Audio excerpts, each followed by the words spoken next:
Hello friends, this is Akanksha Singh. Welcome you on YouTube channel Way to Arab. ये आज हम लोग जो डिस्कस कर रहे हैं ये है यूजीसी नेट एग्ज़ाम का 2012 का क्वेश्चन पेपर।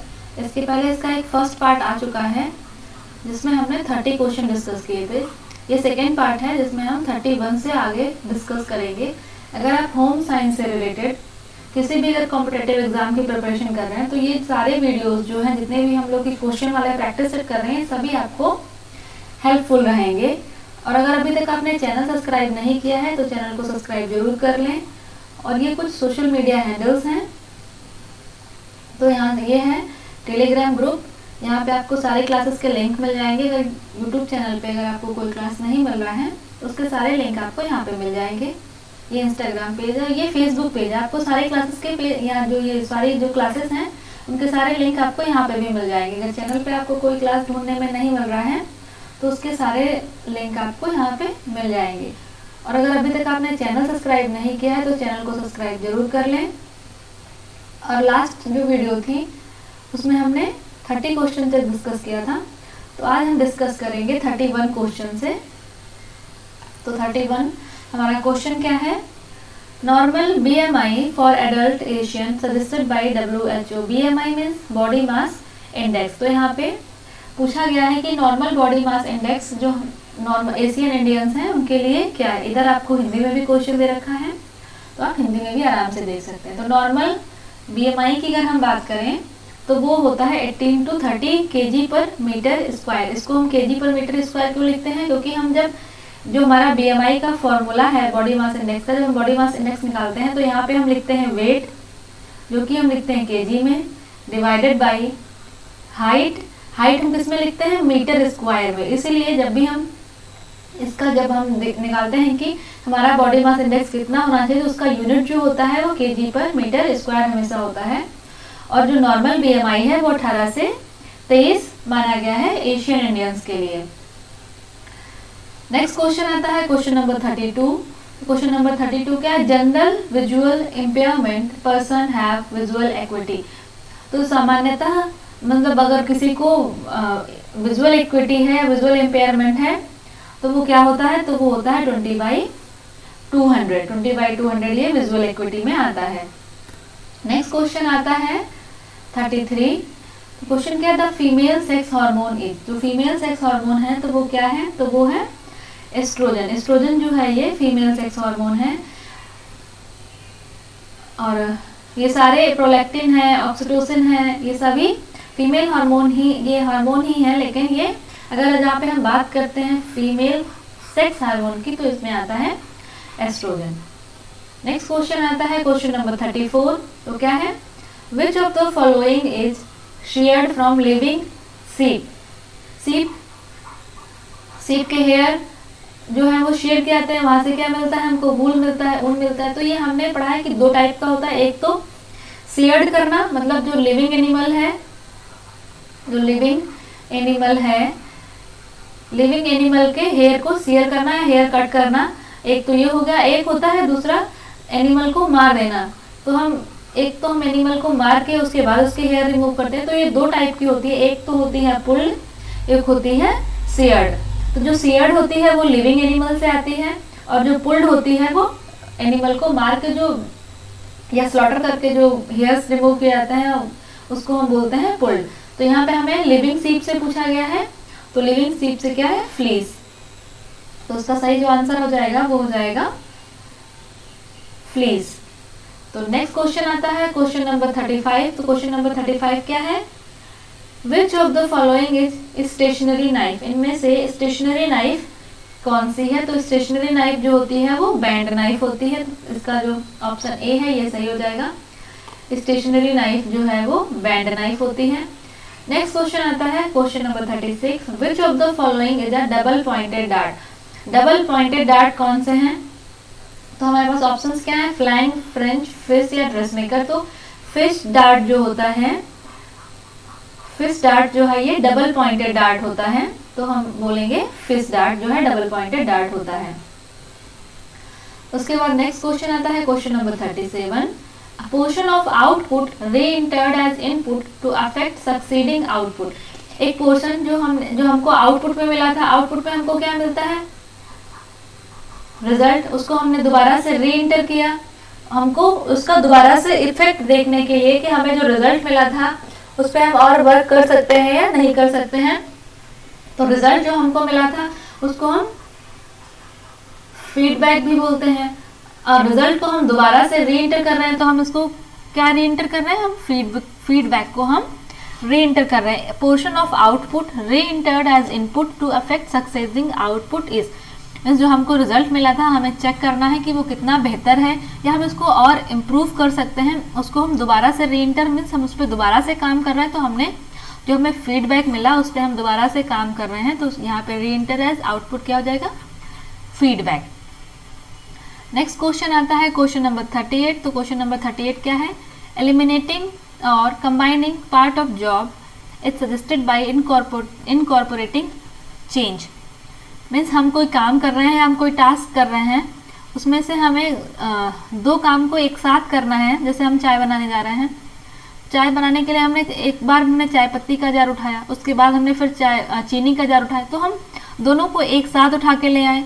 या ऐसे कुछ काम है जिनको हम दो काम को हम एक साथ कंबाइन करके करें। तो यहाँ पे हम किसी काम को कंबाइन कर रहे हैं या एलिमिनेट कर रहे हैं, तो हम क्या करेंगे, उसके लिए हम क्या चेंजेस इनकॉर्पोरेट करेंगे। तो हम वो ऑप्शंस क्या हैं, टूल्स, पोस्चर, प्रोडक्शन सीक्वेंस या रॉ मटेरियल। तो यहाँ पे हम प्रोडक्शन सीक्वेंस चेंज करेंगे, जिससे हम एक पार्ट को या किसी पार्ट को हम कंबाइन कर सकते हैं या उसको हम एलिमिनेट कर सकते हैं। नेक्स्ट क्वेश्चन आता है क्वेश्चन नंबर 39। तो क्वेश्चन नंबर 39 क्या है कि the recommended height of the work surface in the kitchen for efficient operation is. जो हम किचन में काम करते हैं, जो हमारा वर्क सरफेस है, उसकी रिकमेंडेड हाइट कितनी होनी चाहिए। तो ऑप्शंस क्या है, 4 inches below the elbow, 5 inches below the elbow, 3 inches below the elbow या 6 इंचेस बिलो द एल्बो। तो जो हमारा किचन है वहाँ की जो सरफेस एरिया है या वर्क एरिया है, उसकी हाइट जो है वो 3 इंचेस बिलो द एल्बो होनी चाहिए। जब हम खड़े करके काम करें तो हमारी एल्बो जो जहाँ तक पहुँच रही है, एल्बो से 3 इंच नीचे हमारा सरफेस एरिया, जो हम जहाँ पे हम काम कर रहे हैं, वो सरफेस एरिया हमारा 3 इंच से कम होना, 3 इंच से नीचे होना चाहिए। नेक्स्ट क्वेश्चन आता है question number 40। A group of person whom an individual consult before taking an important decision is known as। एक ग्रुप है, अगर कोई पर्सन है, कुछ इंपॉर्टेंट डिसीजन लेना है उसको, तो एक ग्रुप से जाके कंसल्ट करता है कि उसको डिसीजन लेता है उससे जाके, तो उस ग्रुप को हम क्या कहते हैं। तो ऑप्शंस क्या है, formal group, informal group, reference group या इंटरेस्टेड ग्रुप। जब कोई पर्सन, हम किसी एक ग्रुप से जाके कुछ कंसल्ट करते हैं, कोई डिसीजन ले रहा है, उससे बात करते हैं, तो उसको हम बोलते हैं रेफरेंस ग्रुप। मीन्स ऐसा ग्रुप जो हम अगर उसको हमें कोई डिसीजन लेना है तो वो किसी भी तरफ से बायस ना हो, उस डिसीजन की पॉजिटिव्स क्या है, नेगेटिव्स क्या है, उन पे हमको डायरेक्टली बताए। ऐसा इस टाइप के ग्रुप को हम कहते हैं रेफरेंस ग्रुप। तो नेक्स्ट क्वेश्चन आता है क्वेश्चन नंबर 41। तो क्वेश्चन नंबर 41 क्या है, an approach to understand women participation in development have gone through the following phases. Means जो वुमेन का जो पार्टिसिपेशन है और उनका जो डेवलपमेंट है वो किन किन फेजों से होकर जाता है, तो उसके बारे में हम बात करते हैं। तो सबसे ऑप्शंस क्या हैं, welfare, women in development, gender in development, then welfare, gender in development and women in development. फिर आता है women in development, welfare, gender in development, development, gender in development, women in development, welfare. तो उसका जो correct answer है वो है option number A. सबसे पहले हम वेलफेयर की बात करते हैं, वहाँ पे हम देखते हैं कि वुमेन डेवलपमेंट, उसके बाद हम कंबाइन में जाके बात करते हैं जेंडर एंड डेवलपमेंट के। तो सबसे पहले हम वेलफेयर की बात करते हैं, कल्याण की बात करते हैं, उसके बाद हम उसमें वुमेन का प्लेस कहाँ है, उसमें वुमेन का डेवलपमेंट कितना है, वुमेन के बारे में बात करते हैं, उसके बाद हम जाके जेंडर एंड डेवलपमेंट की बात करते हैं। तो नेक्स्ट क्वेश्चन आता है क्वेश्चन नंबर 42। तो क्वेश्चन नंबर 42 है, putting the last as first means, last में हमें क्या मिलता है, रिजल्ट मिलता है, या फिर हम बात करें हमें फीडबैक मिलता है। तो रिजल्ट को हम फिर से री इंटर कर रहे हैं या रिजल्ट को हम फिर से अपना क्या मैसेज बना दे रहे हैं। तो रिजल्ट को हम दोबारा से अपना मैसेज बना रहे हैं, उसको हम दोबारा से फिर से फर्स्ट, जैसे हमारा क्या है, हमारा जो हम चलता है, जो हमने कम्युनिकेशन में जो हमने पढ़ा है कि पहले हमारा सोर्स, उसके बाद हमारा चैनल्स क्या क्या हैं, उसके बाद हमारे रिसीवर, ये हम एक शॉर्ट में बात कर रहे हैं। रिसीवर के बाद क्या आता है हमारा फीडबैक। तो यहाँ पे हमारा क्या दिया है कि पुटिंग द लास्ट में क्या है, फीडबैक, और सोर्स को हम मैसेज भी बोलते हैं। इस फीडबैक को हम दोबारा से फिर से री एंटर कर रहे हैं, तो इसको हम क्या बोलते हैं, इसको हम बोलते हैं रिवर्सल इन लर्निंग। इसका ये दिया था विल्बर सैक्रम ने 1954 में, विल्बर सैक्रम ने ये दिया था रिवर्सल इन लर्निंग वाला जो कॉन्सेप्ट है कि हम फीडबैक को हम दोबारा से एज अ सोर्स एंटर कर सकते हैं, उसमें क्या हमको इम्प्रूवमेंट करना है ये हम देख सकते हैं। इसको हमने encode decode model of communication भी कहते हैं। इसको दिया था विल्बर सैक्रम ने 1954 में। अभी हम लोग सिंपल डिस्कस कर रहे हैं क्वेश्चन क्या है और उसके आंसर क्या है। उसके बाद अगर हमको टाइम मिलता है तो इनको हम जितने भी अभी हम प्रीवियस ईयर के क्वेश्चन डिस्कस कर रहे हैं, इनके बाद में हम इनको प्रॉपर ऑप्शन टू ऑप्शन सारे ऑप्शंस को हम डिस्कस करेंगे आराम से। नेक्स्ट क्वेश्चन आता है क्वेश्चन नंबर 43। क्या है, following are the symptoms of diabetes mellitus. इसमें से डायबिटीज मेलाइटस के सिम्टम्स क्या है। डायबिटीज मेलाइटस मीन्स जो ब्लड में हमारा शुगर लेवल है वो इंक्रीज कर जाता है, शूटअप कर जाता है। जब शुगर लेवल बढ़ जाता है तो क्या होता है, पॉलीयूरिया मीन्स बार बार यूरिन आना। अब यहाँ पे दो टर्म होते हैं, एक तो होता है हाइपर, दूसरा होता है हाइपो। हाइपो मीन्स कम होना, हाइपर मीन्स ज़्यादा होना। इसको हम, अगर आपको कंफ्यूजन रहता है याद करने में हाइपर क्या है हाइपो क्या है, तो जब कभी कोई गुस्सा करता है तो हम ऐसे ही मजाक में बोल देते हैं इतना हाइपर क्यों हो रहे हो। मीन्स हाइपर मीन्स चीज़ें बढ़ना, या हम यहाँ पे इसको हम हाई लेवल से इंक्रीज कर सकते हैं या रिलेट कर सकते हैं कि हाई लेवल होना। हाइपो मीन्स इसका उल्टा हो जाएगा कम होना। तो हाइपो ग्लाइसीमिया मीन्स ग्लूकोज। तो डायबिटीज में ग्लूकोज कम तो होता नहीं है, तो ये गलत हो गया। यहाँ पे ऐसे आप एलिमिनेशन मेथड यूज कर सकते हैं। इस टाइप के जो क्वेश्चंस होते हैं जहाँ पे आपको मल्टीपल आंसर सेलेक्ट करने होते हैं, तो यहाँ पे हम एलिमिनेशन मेथड यूज करते हैं। तो हमारा पॉलीयूरिया एक हमारा ये सही हो गया। तो हम नीचे ऑप्शंस में देख लो, एक किसमें है वो होगा, बाकी जिसमें दूसरा हो गया क्या, हाइपोग्लाइसीमिया।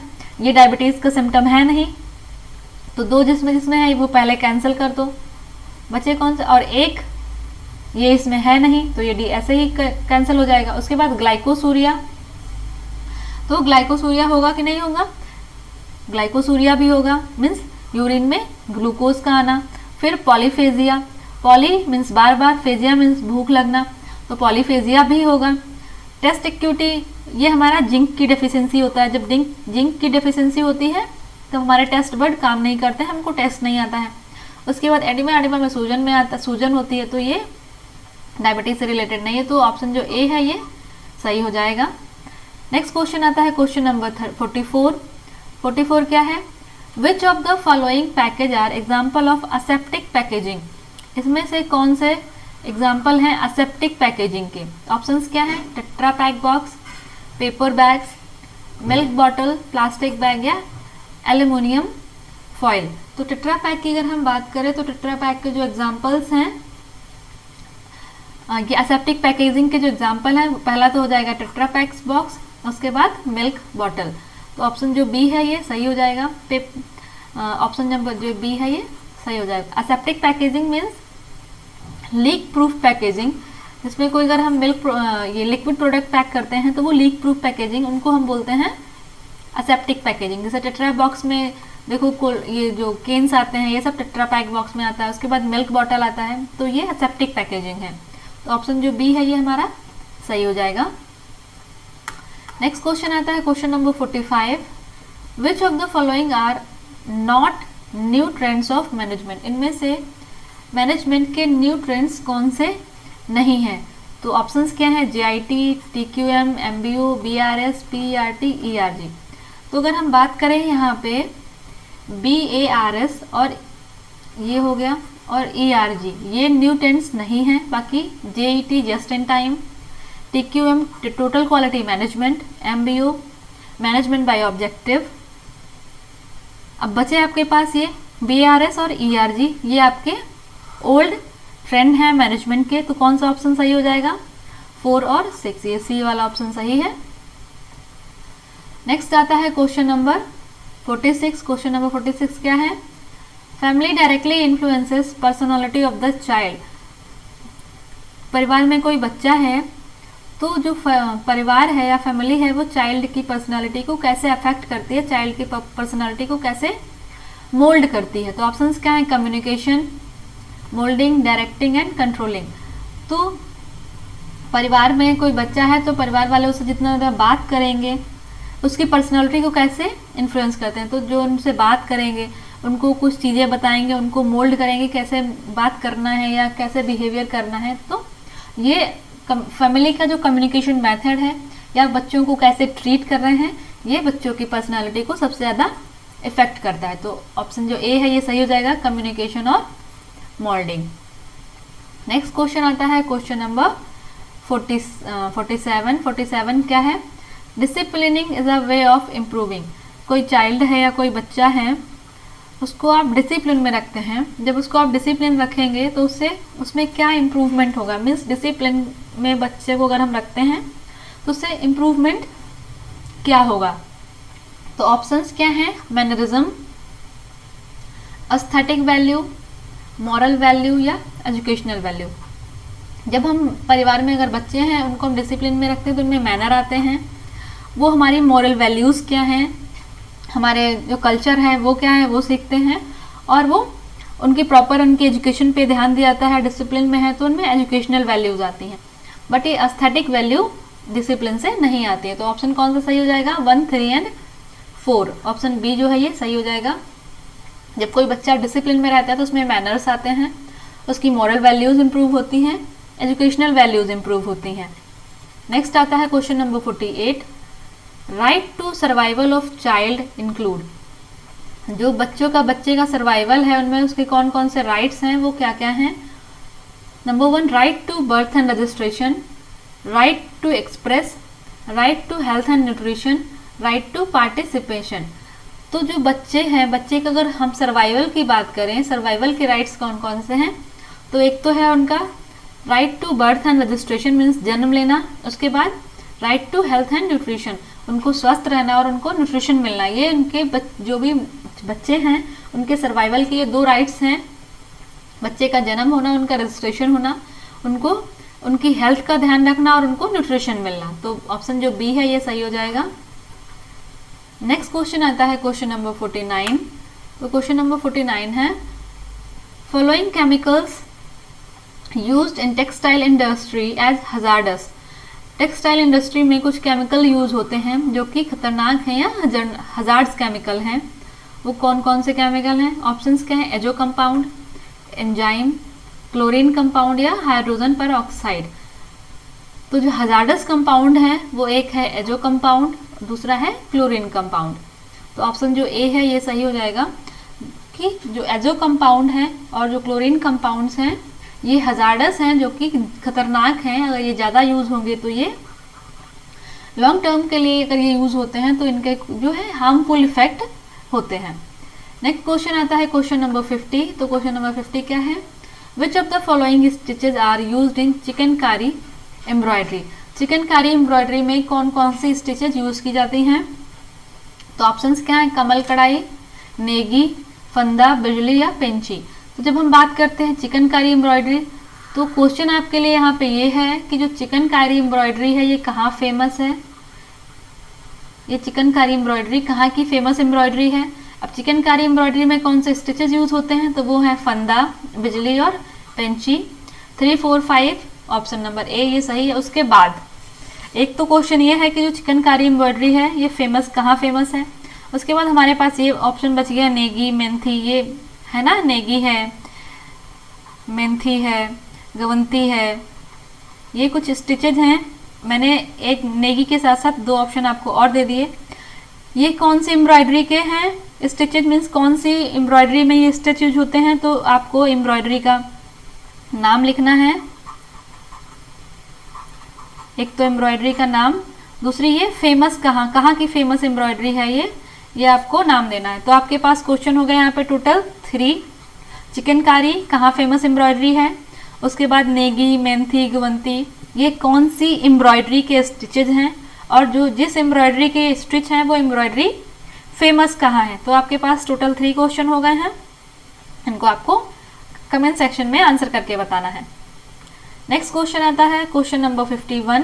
तो क्वेश्चन नंबर 51 क्या है, name the components included in macro habitat concept of system approach to management. एक तो होता है हमारा मैक्रो हैबिटेट, दूसरा होता है हमारा माइक्रो हैबिटेट। माइक्रो मीन्स हमारा बिल्कुल क्लोज्ड एनवायरनमेंट, ठीक है, ये क्लोज्ड एनवायरनमेंट,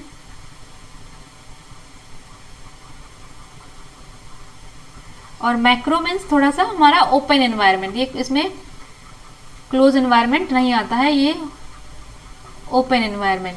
तो इसके हमें बताना है क्या क्या है कि मैक्रो हैबिटेट कॉन्सेप्ट में क्या आता है। तो ऑप्शंस क्या हैं, man made and natural spaces, biological content of physical environment of family system, biological content of the physical environment of personal system, economical action of the family. तो हमें micro habitat के बारे में बात करनी है, और हमें यहाँ पे दे रखा है कि दो ऑप्शन है, मीन्स 4 में से कोई 2 ऑप्शन सही हैं।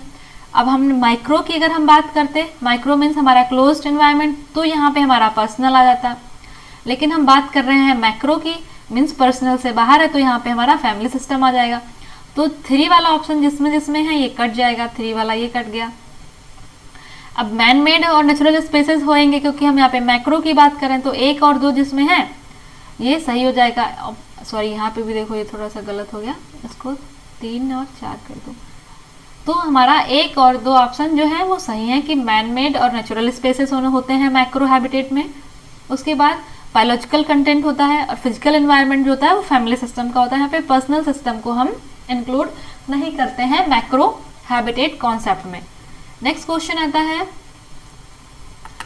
क्वेश्चन नंबर, एक सेकेंड,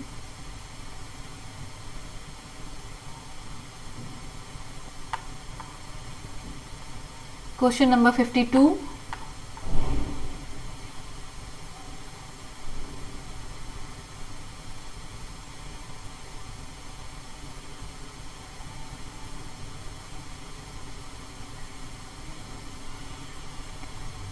ये थोड़ा सा डिले कर रहा है, laptop is not working properly.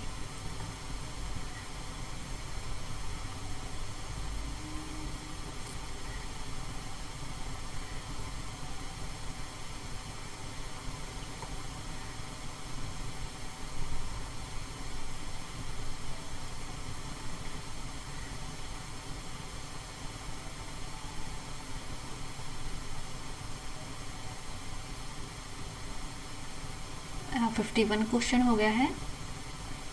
Next question आता है हमारा क्वेश्चन नंबर 52। तो 52 में क्या है, the effect of mental fatigue are. जो मेंटल फटीग के इफेक्ट्स क्या हैं, मेंटल मीन्स हमारा जो माइंड वर्क है, अगर हमारा माइंड जो मेंटल फटीग है, अगर हम कुछ मेंटल वर्क कर रहे हैं तो हमको एक मेंटल टायर्डनेस फील हो रही है, तो उसके क्या क्या इफेक्ट होंगे। तो ऑप्शंस क्या हैं, डिक्रीज्ड अटेंशन, एक तो अगर हमारा मेंटल फटीग हो रहा है तो हमारा अटेंशन डिक्रीज होगा। उसके बाद डिक्रीज मोटिवेशन, उसके बाद increased mental performance, impaired perception and thinking. अब अगर हमको मेंटल फटीग हुआ है तो हमारा सबसे पहली बात है, हमारा मेंटल परफॉर्मेंस तो इंक्रीज होगा नहीं कैसे भी, तो ऑप्शन जो 3 है ये कट जाएगा। तो ऑप्शन जब 3 ये हट जाएगा तो क्या होगा, जिसमें 3 है इनको कट कर दो, ये 3 वाला हट गया, ये 3 वाला हट गया, हमारी अटेंशन डिक्रीज हो जाएगी। सिंपल सी बात है, अगर हमको मेंटल फटीग हुआ है तो हमारी अटेंशन जो है वो कम हो जाएगी, हमारा मोटिवेशन है वो कम हो जाएगा, हमारा जो थिंकिंग है या हम किसी चीज़ को समझने और सोचने की जो हमारी एबिलिटी है वो भी इम्पेयर हो जाएगी, वो भी उस पर भी असर पड़ेगा। तो ऑप्शन जो बी है ये सही हो जाएगा, 1, 2 एंड 4। मतलब अगर हमें मेंटल फटीग है तो हमारी अटेंशन डिक्रीज होएगी, हमारा मोटिवेशन डिक्रीज होगा, हमारा जो परसेप्शन एंड थिंकिंग एबिलिटी है ये भी इम्पेयर होएगी। तो ऑप्शन जो बी है ये सही हो जाएगा। नेक्स्ट क्वेश्चन आता है क्वेश्चन नंबर 53। क्वेश्चन नंबर 53 क्या है? Packaging serves the purpose of. Packaging serves the purpose of means अगर कोई हमारा प्रोडक्ट है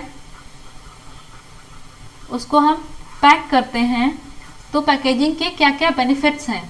ऑप्शंस क्या हैं? Protection of merchandise, enhancement of product value, value addition of product, advertising the product.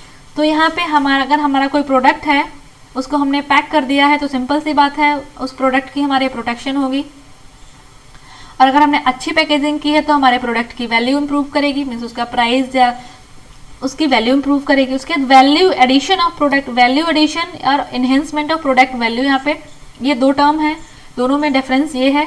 यहाँ पे देखो enhancement of product value means जब हमने प्रोडक्ट को पैक किया, प्रोडक्ट को पैक करने के बाद वो क्या अट्रैक्टिव दिख रहा है, जब वो अट्रैक्टिव दिख रहा है तो सिंपल सी बात है उसकी प्राइस वैल्यू इंप्रूव करेगी। उसके बाद यहाँ पे है वैल्यू एडिशन। वैल्यू एडिशन की जब हम बात करते हैं तब हम उसमें बोलते हैं कि प्रोडक्ट में कोई हम न्यूट्रिटिव वैल्यू इंप्रूव कर रहे हैं, तब वैल्यू एडिशन होता है। और हम जब हम पैकेजिंग कर रहे हैं, पैकेजिंग करने पे तो हमारा कोई न्यूट्रिटिव वैल्यू हम एडिशन कर नहीं रहे। जैसे हमारा कोई जूस प्रोडक्ट है, जूस प्रोडक्ट को हमने पैक किया एक केन में, अब ऐसा तो नहीं है कि जितने लॉन्ग टाइम तक एक केन में पैक रहेगी इसमें vitamin A vitamin C improve होगा, ऐसा तो नहीं है। तो मीन्स वैल्यू एडिशन हम प्रोडक्ट में नहीं कर रहे हैं, तो ये थर्ड वाला जो ऑप्शन है ये गलत हो गया। एडवर्टाइजिंग द प्रोडक्ट, तो जब भी हम प्रोडक्ट को पैक करते हैं तो उसकी पैकेजिंग पे हम अपने ब्रांड का, जो हमारा ब्रांड है या जो हमारी कंपनी का नाम है, हम उसका एडवर्टीजमेंट करते हैं, अपने प्रोडक्ट को हाईलाइट करते हैं, तो एडवर्टाइजिंग द प्रोडक्ट भी होता है। तो थर्ड वाला ऑप्शन गलत है, जिसमें थर्ड है इसको कट कर दो। बचा कौन सा? ये ऑप्शन ए कि प्रोटेक्शन ऑफ मर्केंडाइज, जो भी हमारा प्रोडक्ट है उसकी प्रोटेक्शन होता है। इन्हेंसमेंट ऑफ प्रोडक्ट वैल्यू, हमारे प्रोडक्ट की जो प्राइस वैल्यू है वो इम्प्रूव करती है, और हमारे प्रोडक्ट का एडवर्टीजमेंट होता है। तो ऑप्शन जो ए है ये सही हो जाएगा। नेक्स्ट क्वेश्चन आता है क्वेश्चन नंबर 54। तो क्वेश्चन नंबर 54 क्या है? एज पर human development report the dimension for measuring human development in any country are. जो ह्यूमन डेवलपमेंट रिपोर्ट है उसके बेसिस पे हम ह्यूमन डेवलपमेंट को कैसे मेजर करते हैं, हम कैसे बताएंगे कि यहाँ पे ह्यूमन डेवलपमेंट अच्छा है। तो ऑप्शंस क्या क्या है? Longevity, happiness, knowledge, decent standard of living. तो उसका जो करेक्ट आंसर हो जाएगा, वहाँ पे हम मेज़र करते हैं कि जो भी वहाँ पे पर्सन है, लॉन्गेविटी मीन्स कितने दिनों तक वो लाइफ अपना वो एंजॉय कर रहे हैं, या कितनी उनकी वहाँ पे रहने की उम्र कितनी है, या कितनी एज तक वो जिंदा रह रहे हैं। उसके बाद नॉलेज उनको कितना है, उसके बाद उनका स्टैंडर्ड ऑफ लिविंग कितना है। इस बेस पे हम डेवलप करते हैं, डायमेंशन पे हम मेज़र करते हैं कि ह्यूमन डेवलपमेंट का रिपोर्ट क्या है या कैसा है। तो जो हमारा ऑप्शन है 1, 3 और 4, ऑप्शन जो बी हमारा ये सही हो जाएगा कि जब भी हम ह्यूमन डेवलपमेंट को देखते हैं तो उस रिपोर्ट में जो हमारे डायमेंशंस हैं वो डायमेंशंस क्या हैं कि लॉन्गेविटी, नॉलेज और वहाँ के लोगों का डिसेंट स्टैंडर्ड ऑफ लिविंग क्या है। नेक्स्ट क्वेश्चन आता है क्वेश्चन नंबर 55। तो क्वेश्चन नंबर 55 क्या है? Feedback covers the following function in the communication. हम कोई बात कर रहे हैं, हमने कोई कम्युनिकेशन किया, जैसे हम कोई मास कम्युनिकेशन किया या हम फेस टू फेस कम्युनिकेशन कर रहे हैं, तो वहाँ से हमको फीडबैक मिलता है। तो जब हमको फीडबैक मिलता है तो उससे हम अपने कम्युनिकेशन में क्या इम्प्रूव कर सकते हैं। तो ऑप्शंस क्या हैं? Facilitate action, improve learning, remove barrier या इन्फॉर्म ऑडियंस। जब हमको फीडबैक मिलता है वहाँ से हम देख सकते हैं कि हम अपने और एक्शंस को क्या इम्प्रूव कर सकते हैं। वहाँ से हम देख सकते हैं कि हम अपनी लर्निंग हमको कैसे इम्प्रूव करनी है, मीन्स और जो हमने कम्युनिकेशन किया या उसमें जो हमने इन्फॉर्मेशन दी उसको हम और कैसे इम्प्रूव कर सकते हैं।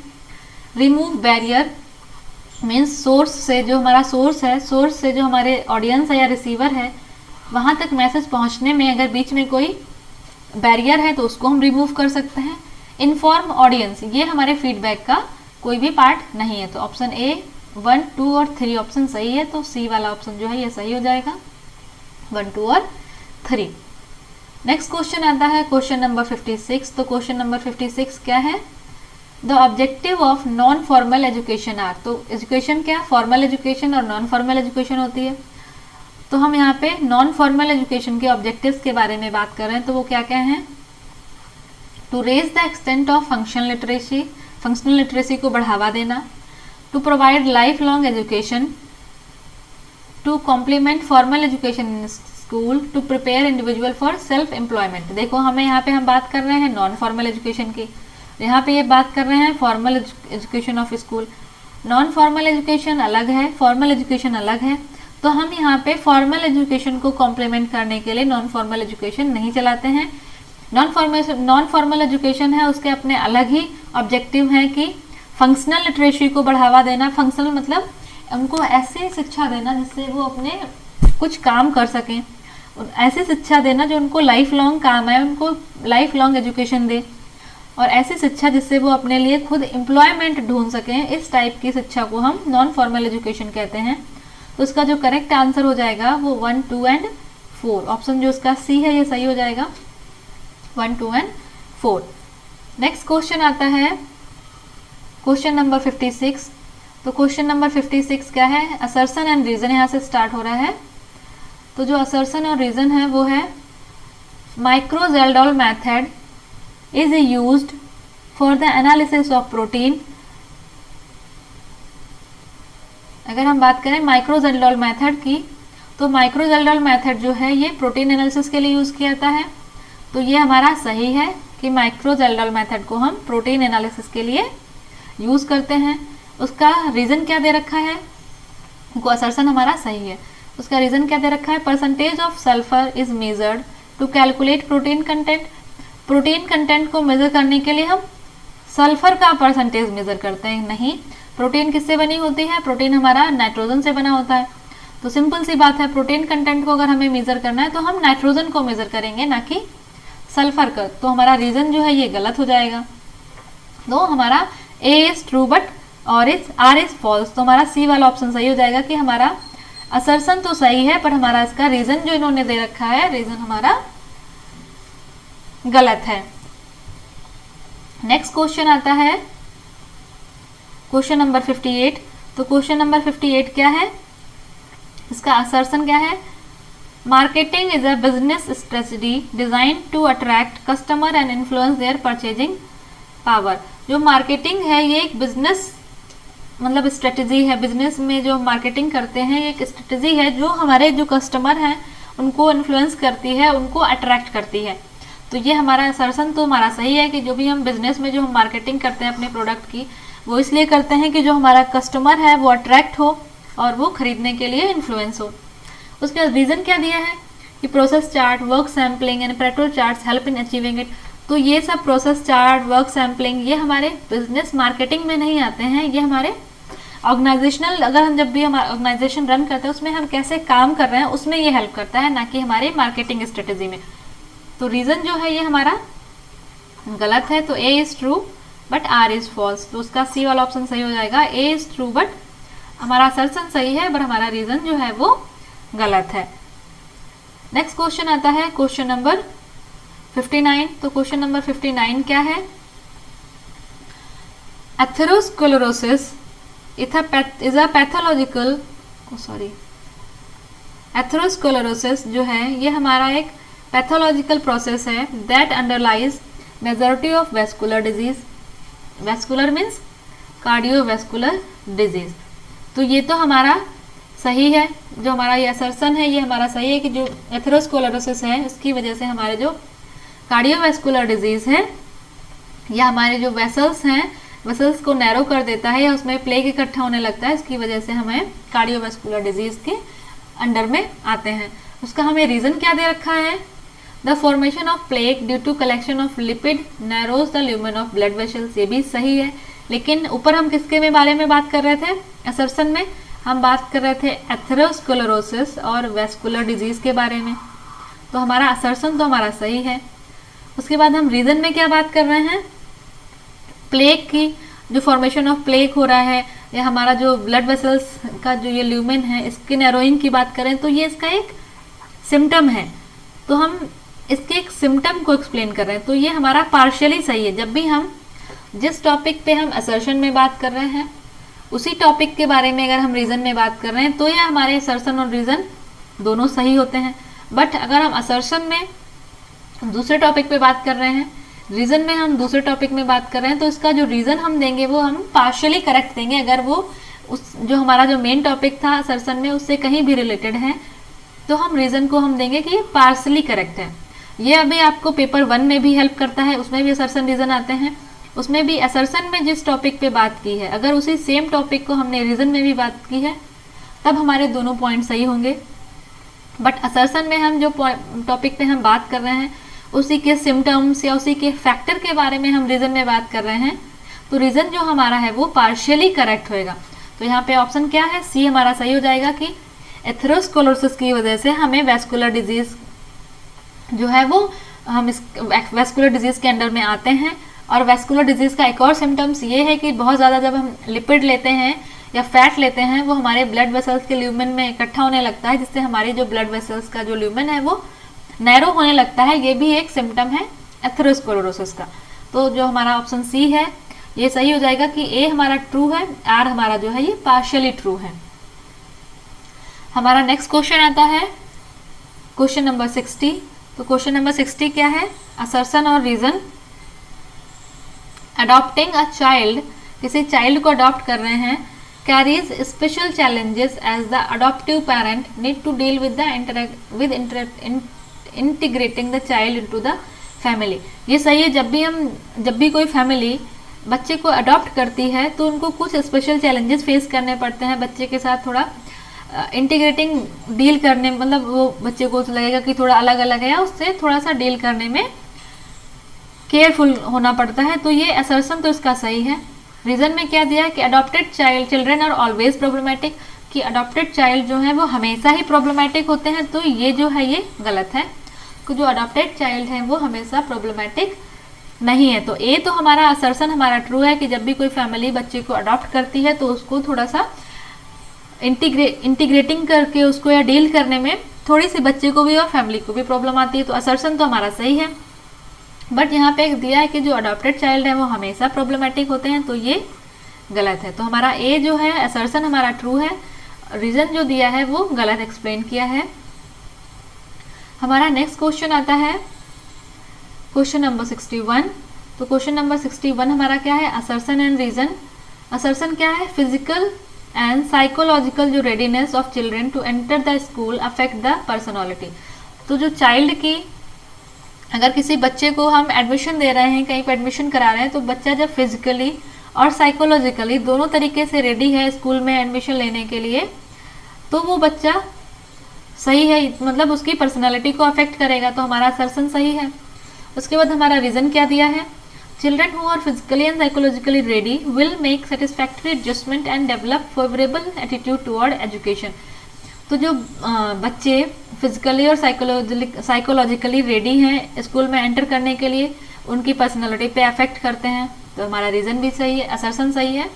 और हमारा रीज़न भी सही है कि जो बच्चे फिजिकली और साइकोलॉजिकली रेडी हैं वो अच्छा इंप्रूवमेंट करेंगे और अच्छा एडजस्टमेंट करेंगे। देखो यहाँ पे हमने बच्चे की फिजिकल और साइकोलॉजिकल रेडीनेस की बात की, यहाँ पे भी बच्चे को फिजिकल और साइकोलॉजिकल रेडीनेस की ही बात कर रहे हैं। तो यहाँ पे हमारा असर्शन और रीज़न हमारा ये दोनों ट्रू है। तो ऑप्शन हमारा ए वाला सही होगा। इसमें हमने ये नहीं दिया कि करेक्ट एक्सप्लेनेशन है या रॉन्ग एक्सप्लेनेशन है, तो इसमें हमारे दोनों सही हैं, both A and assertion and reason are correct. Next question आता है हमारा क्वेश्चन नंबर 62।